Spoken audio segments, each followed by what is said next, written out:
S'il vous plaît, cette couverture de bébé, c'est combien? C'est 5 $.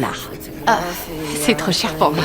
Au moment où Tian se sent complètement perdue, l'infirmière Maggie juste à côté d'elle comprend tout de suite son embarras. Alors elle lui achète directement une couverture plus douce et la lui offre en cadeau. Ça, c'est un petit peu grand pour un berceau, mais c'est extrêmement doux comme matière. Et c'est combien? J'ai un budget super serré. Non, je vous l'offre. Vous êtes sérieuse? Bien sûr, prenez-la. Bah, merci beaucoup, c'est très gentil. Ça me fait plaisir. Au fait, je m'appelle Maggie.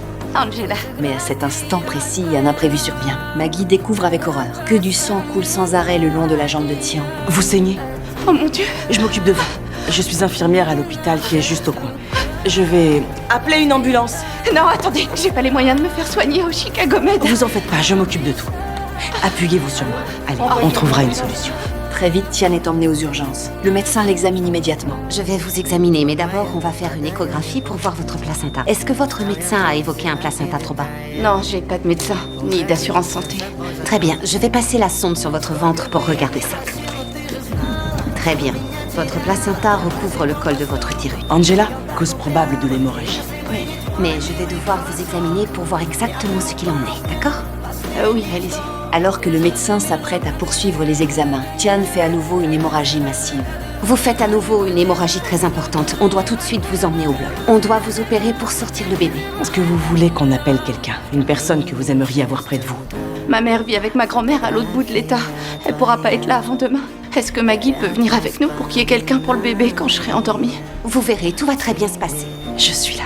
Heureusement, l'opération se déroule parfaitement. Un adorable bébé vient au monde sans encombre. En regardant ce petit être magnifique devant elle, Tian est submergée par l'émotion, les larmes aux yeux. Mais cette joie ne dure pas longtemps, car les paroles que le médecin prononce ensuite la plongent dans un profond désespoir. Quand je pense que c'est mon fils, on pourra rentrer à la maison bientôt. J'aimerais le garder en observation encore quelques semaines, à cause de sa naissance prématurée. Et je dois aussi vous dire qu'il a une malformation congénitale. Ses vertèbres ne sont pas totalement formées in utero. Et comment ça a pu arriver? Ça peut être causé par de multiples facteurs. Votre ADN, l'environnement dans lequel vous avez vécu durant votre grossesse ou votre nourriture. De ma nourriture. Ils ont une alimentation trop pauvre en acide folique. C'est un nutriment qu'on trouve dans les aliments riches en vitamine B. Comment j'aurais pu le savoir? Par des femmes ne le savent pas. Bien souvent, elles l'apprennent de leur médecin. Oh, c'est impossible. Un immense sentiment de culpabilité et de remords l'engloutit. Elle est convaincue que c'est son ignorance et sa pauvreté qui ont blessé de ses propres mains l'enfant qu'elle aime plus que tout.